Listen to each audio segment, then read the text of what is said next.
Welcome to the Green Ring, and thanks for watching this note-by-note dissection of Wagner's Der Ring des Nibelungen.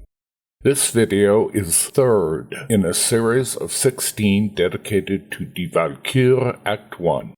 Built on nearly 2 centuries of scholarly literature, it's a massive journey I hope you'll take, one I'm dedicated to finishing.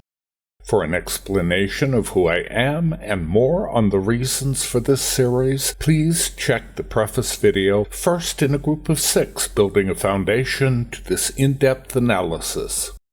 Before diving into this video, you may want to watch The Case for Erda, The Case against Wotan, and The Case for Loge, which present my views on how and why Wagner manipulates his musical syntax as he does, in the process identifying key morphemes which I believe define the entire work. You'll find explanations for why the terms leitmotif, motif, and motive have been replaced by morpheme, module, and cell in the chapter titled Music as Text. Links are provided in the comments below. My aim is to mount subsequent videos each week, with breaks of approximately a month between each drama's acts until the entire ring is analyzed. We pick up where we left off with Siegmund's first line, the top stave of page 18 in Dover's full score. From the first note of Walküre Act 1, we sense a distinct change from Rheingold. Virtually all commentaries make much of the stylistic leap between Siegfried's second and third acts, attributed to the Meister's famed 12-year hiatus as he completed Tristan and Meistersinger. Yet to my mind, the difference between Rheingold and Walküre is every bit as significant, and especially considering how, by comparison, so little time separates their creation. Wagner completed the first chapter's music in January of 1854, its orchestration in May of that year. By June, hardly a month later, he took up Walküre, completing it that December, after a mere 7 months, albeit scoring lasted until April of 1856. Yet the advance between the tetralogy's first and second chapters makes them feel as if they came from 2 different hands.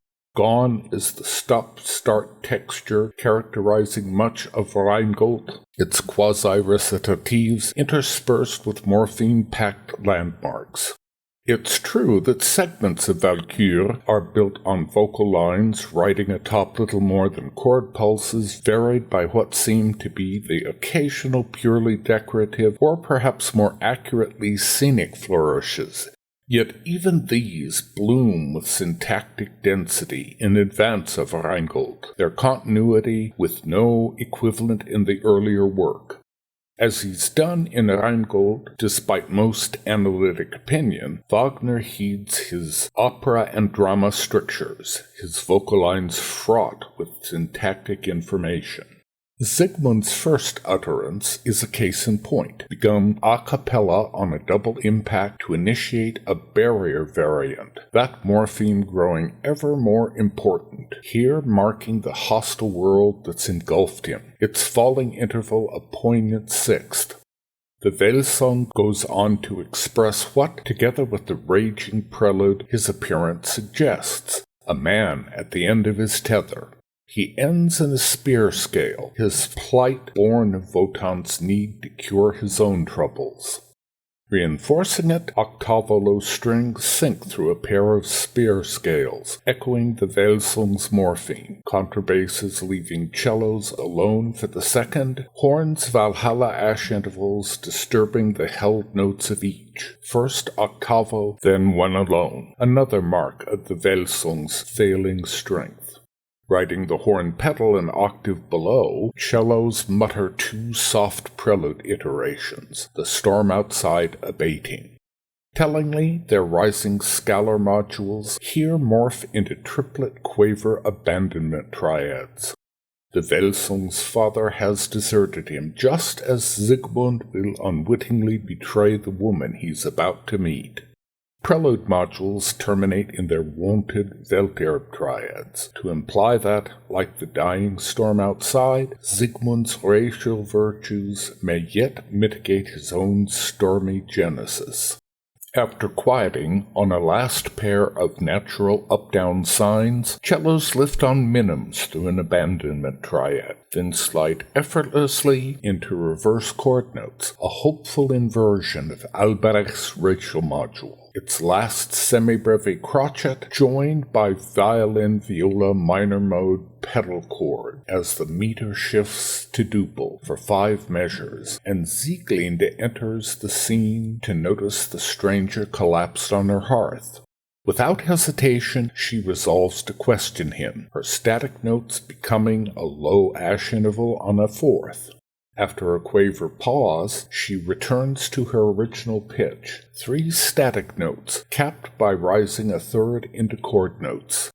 This inspires 2 swift violin-viola erta chords, and 1 reversal as she approaches him. Later notations by conductor Felix Mottl asking for 3 steps timed to the chords, another small but universally unheeded touch, despite that it so clearly honors the Meister's music gesture concordance.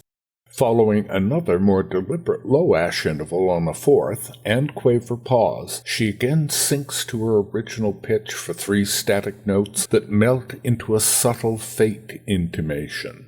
Meter return to triple, the still dominant cello's answer, launched on Valhalla ash punctuation in 2 horns, with Siegmund's morpheme, its final cell trading melody notes for an abandonment triad, a procedure echoed in its next pulse. Her vocal, atop the first iteration's final breve, commiserates with the sleeping man's exhaustion as she slips down a spear-like scale through an inverted ash interval on chord notes, to fall a minor third, then lift on reverse chord notes, then fall again on more reverse melody notes, Welsung potency already asserting itself through her gentle voice. The nervous syntactic mix telegraphs her unease, along with confirming she too is part of Wotan's racial schemes. After cello's next Siegmund pulse, this one lowered a whole step and again punctuated by the horn's ash interval, her next line is more circumspect, wondering if he's sick to static notes, a third lift, and another inverted ash interval on chord notes. Her crotchet rest, punctuated with a violin-viola quaver chord, she completes the phrase to a static triplet ended by a third lift to bend over the Welsung, listening for his breath, the first tentative physical contact between them. Up to this point, the harmonic mood has been minor, but now gradually creeps towards major, as if clouds slowly melt away. Cellos initiate a Siegmund pulse, mingled with echoing violin strophe, a new module generally agreed to connote Sieglinde. Various other interpreters ascribe it other connotations, moving Stein to call this a weakness in the Meister's technique. Its rising-falling sign implies natural balance, Siegmund's contrasting falling-rising sign creating a sonic yin and yang. Though Sieglinde ultimately takes a key role in Wotan's plans, her module is only slightly more long-lived than her brother's, prominent in Act 1 to make a brief appearance in Act 2, then Siegfried Act 1 as Mime narrates her death, a final sigh in Götterdämmerung's funeral music, with its evanescent memory of their first love's blush. At this juncture, a little appreciated aspect of Wagner's method answers Stein's objection. Not a catalogue of tags for characters and objects, it's emotions, inner powers, concepts which drive his syntax. Even those few morphemes seemingly unique to specific characters tell us far more about their inner than outer selves. The Sieglinde morpheme, harmonized all but entirely in thirds, effectively inverts the ring by reversing its fragment and melody notes, another trace of her role in the Immortals' racial plans, making flesh those reverse melody notes as Wotan defends his mortal infidelities in Rheingold. Sieglinde's reverse fragment also evokes Fasold's Rheingold gauntlet when Wotan reneges on their bargain. The treaty morpheme's initial portion, another embryonic foretaste of Sieglinde. While the treaty begins on the tonic, Sieglinde's module initiates a fifth below it, an interval associated with the heroic. Cook demonstrates it's found in all the Meister's works. Sieglinde, the Ring's main heroic figure's vessel. These syntactic links with the Rheingold syntax imply Wotan's demigod offspring have their mortal roots in a tribe spawned from giants, specifically Fasold's clan. Without revealing too much before the Meister's evolving musical syntax does so, tragic giant and beleaguered half-mortal woman also share a marked capacity for sympathy. Of all characters in the Ring, lacking Siegmund, Fasold and Sieglinde most precisely embody empathetic love, figures who distinguish this trait by dying on its account. The Welsungs improving on the giant in that they never abandon their mutual commitment. The syntax expands on these ideas with a concurrent change in Siegmund. His falling spear notes, the Welsung as Wotan's creature, trades its final melody notes not for an abandonment triad, but a rising seventh, Erda's inspiration, then a 6/4 variant of the Vala's heroic melody notes. This unknown woman might return him to nature's fold, but it's a desperate hope, given Siegmund's Ying is the god's ploy for reneging on his bargain, Sieglinde's Yang, that treaty itself. The immortal views Sieglinde as no more than Siegmund's prop as he slays Fafnir and takes back the ring, Fricka leaving no doubt of this in Act 2 when she routs her consort. Motives his following monologue ratifies, while also casting doubt on them, a question to await Act 2. The morpheme's present evolution points to another little explored idea. Wotan, who must have the ring back without seeming to violate his laws, endeavors to make the Welsungs appear free of his control, a shaky gambit whose collapse overshadows Act 2. Less obviously, in order to achieve this ill-fated end, he leaves his demigod offspring more or less to their own devices, effectively abandoning them. Few analysts make much of this abandonment thread, yet, both syntactically and narratively, it plays a key role in Walküre and beyond. Siegmund's abandonment triads, traded for Erda-centric modules, implies doom for the god's scheme, even at this early moment, the Vala's powers destined to checkmate his. With the Sieglinde module's last sustained chord, she contemplates this stranger, moving through a chord note opposition terminated in reverse melody notes, then a spear-like scale as she assures herself he's alive, and, while admiring his looks, a major mode barrier, ratifying the presentiment of Erda's interference. Major mode violin-viola pedal chords imply Sieglinde's deepening feelings, each of her comments punctuated by winsome octavo low-string modules, inverted ash intervals on chord notes typical of the Siegmund morpheme, the first preceded by a third lift, the second by a telling Erda fourth. The Welsung twins' intimacy leads to Walküre's central problem, thus triggers their deaths and ultimately Valhalla's downfall.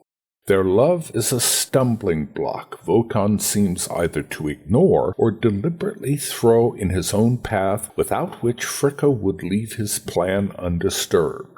The work's conceptual nexus, love's claims against a power-hungry world, doesn't explain why Wotan has gotten himself into this predicament, Wapniewski theorizing the twins' passion comes as a total surprise. That remains to be seen.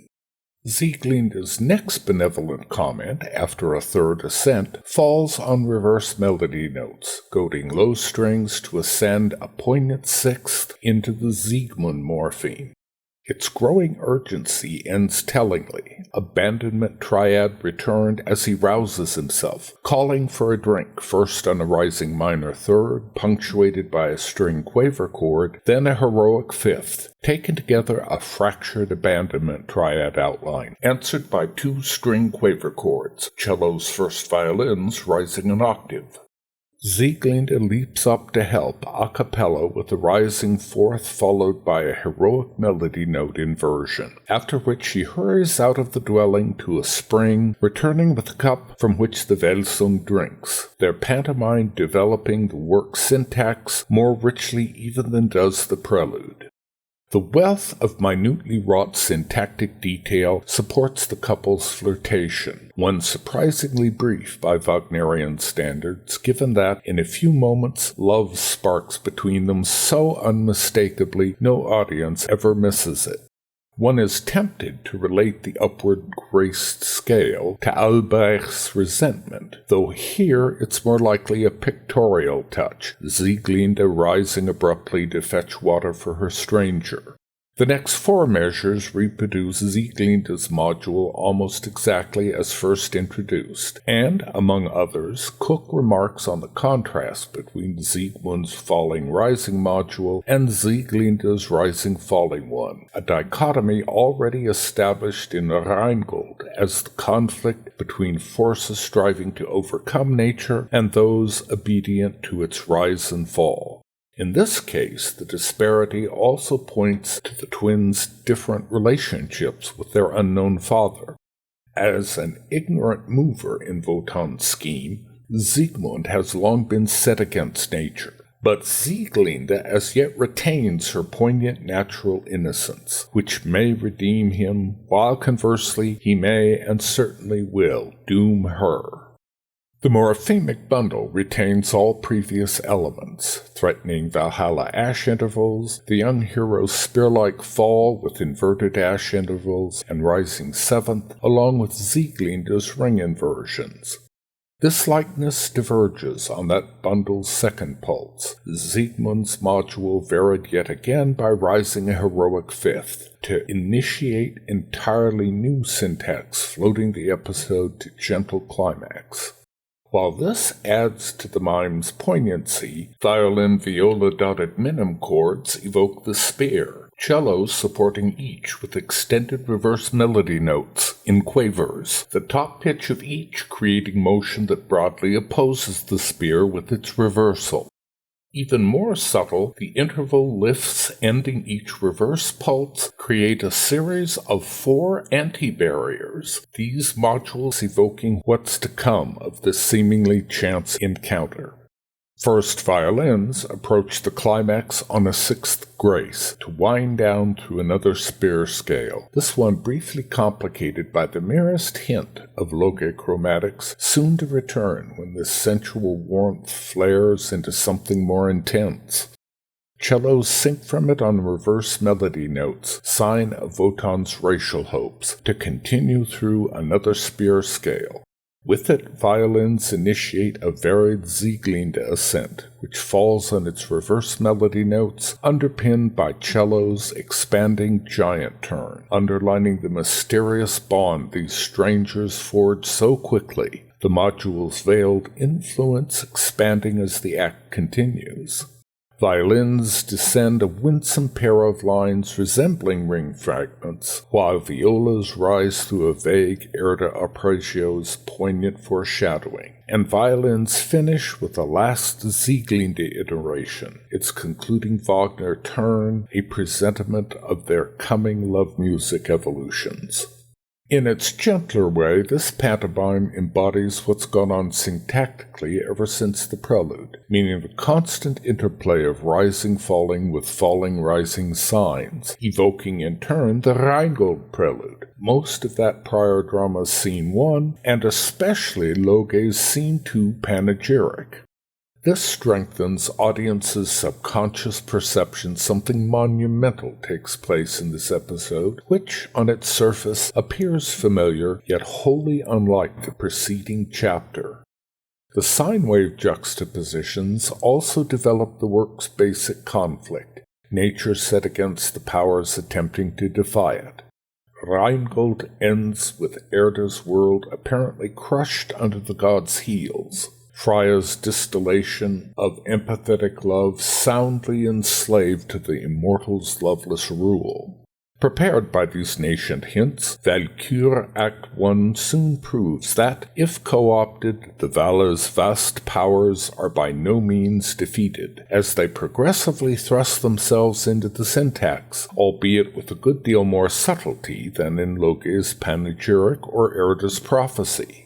With the final turn, Siegmund offers the young hero water, paraphrasing his morpheme by sinking on reverse melody notes to lift an abandonment triad.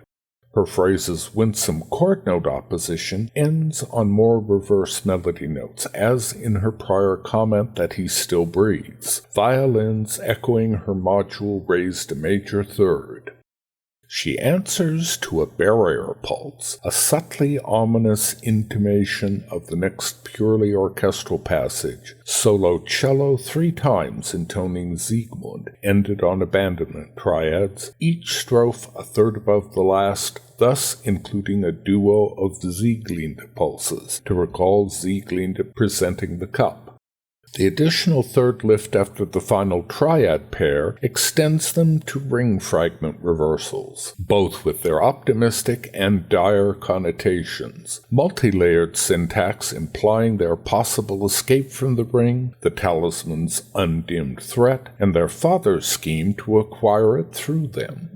The cello solo peaks on what is arguably one of a handful of the most important syntactic transformations in the entire ring, scored with tender delicacy. Cello choir reduced to 9 players, 2 with each harmony part, solo taking the melody, 2 contrabasses fading beneath on an octavo pedal. The final solo cello fragment reversal's tentative quality softly blossoms into a twice-repeated phrase, universally recognized by analysts, though only Holman and Spencer Millington acknowledge with Cook that it's Freya's second module, taking on its most important role here as one of the work's pivotal love morphemes. Its accompaniment descends in spear fashion, hardly coincidental as its extended reverse melody notes slowly acquire their own syntactic charge related to race and sexuality, specific here to the Welsungen. Freya's initial rising arpeggio, replaced by the fragment reversal, also recalls the goddess's up-down sine wave, this evolution of her second module binding it to Wotan's quest for the ring. Heard separately, as henceforth it almost invariably is, this falling-rising anti-natural sign further confirms Wotan exploits the love goddess to his own ends.